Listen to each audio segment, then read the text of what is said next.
My people, my crew, my tribe, and my family members. You are welcome once again to my YouTube channel. It's a channel where we talk about faith, finance, and lifestyle. If you're new here, my name is Edwin Peculiar and you are welcome. Please do not forget to click on the subscribe button, subscribe to my channel, click on notification bell to get notified each time I post a video.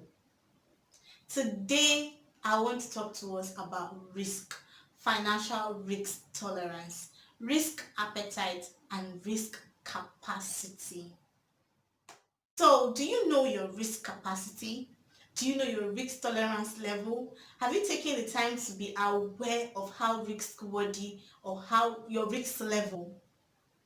Let's find out in this video. According to Investopedia, risk tolerance is a measure of how much of a loss an investor is willing to endure in their portfolio. Risk capacity, on the other hand, is the minimum amount of risk an investor is able to endure in achieving to reach their investment goals and objectives, and this is relative to their time frame and income.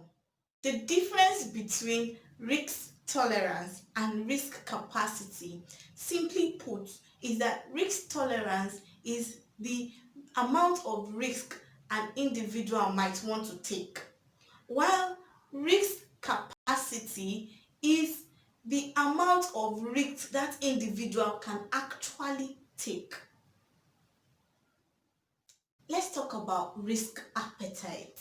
Risk appetite, according to globalfunds.org, is the amount of risk an individual, organization, family is willing to accept in the pursuit of their financial goals. Let's pay attention to the key terms in these three definitions. For risk tolerance, the key terms in risk tolerance is the measure of how much of a loss an individual or an investor is willing to endure. For risk capacity, it is the minimum amount of risk an individual is willing to tolerate, can tolerate. And for risk appetite, which is on a broad level, is the amount of risk an individual, family, organization, or investor is willing to accept. So we need to ask ourselves, what is the minimum amount of risk I can tolerate, I can accept, and I'm willing to endure? So this, in the pursuit of my financial goals, answering this question is a pathway to understanding our risk tolerance level.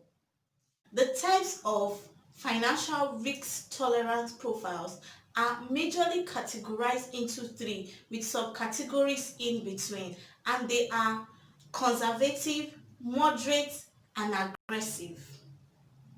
It is very important that we understand our risk tolerance level, our risk capacity as well. So we can then ask, what is my risk tolerance level? How do I measure my risk tolerance? What are the factors that determine my risk tolerance level? Let's look at some of the things I came up with, some of the factors that I came up with. Before we look at some of the factors that I came up with, I'd like to say that there are a whole lot of financial risk tolerance assessments out there online that we should check out. If you have anyone that you've used and it's very good, you can recommend to me. I would love to have it. So the first is to understand your financial goals and your investment goals, because it helps us know where we currently are and where we are going to. The next, which is related to the first, next is time horizon. When we know where we currently are and we know where we are going to, we know how much time it will take us to get there. So knowing your time horizon helps us to understand our risk endurance level. For example, I want to make 30 million US dollars by the time I am 30 years old. So how old am I currently? How many more years do I have to get to 30?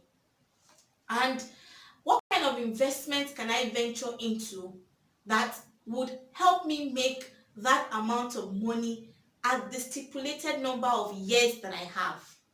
So your time horizon helps you to understand or calculate your risk endurance level. The next one is your income or financial stability. Still looking at our previous example, I want to make 30 million US dollars by the time I'm 30. What job am I currently doing? Do I have a stable income that allow me to save up and invest more? Or am I a freelancer for now? So your income will determine if you can achieve those financial goals and if you can reach those investment goals and at the stipulated time you have planned. The last one is your investment experience and your mindset. For investment experience, are you new into investment or you've gathered some experience? If you're new, then you need to be as conservative and moderate as possible. But if you have gathered a lot of experience, then it is those people who have gathered experience that can test waters with both feet.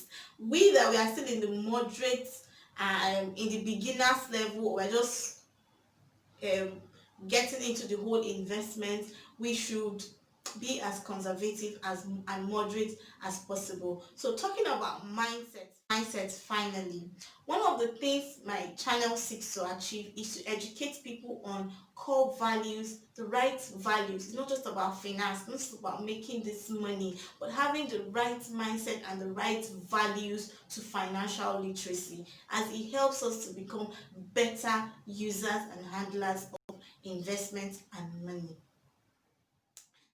Thank you so much for staying with me. Do not forget to click on the subscribe button if you're new here and the notification bell to get notified each time I post awesome videos like this. Do not forget to like and share this video, and also I'll appreciate your comments and your reviews in the comment section. Thank you. See you in my next video. Bye.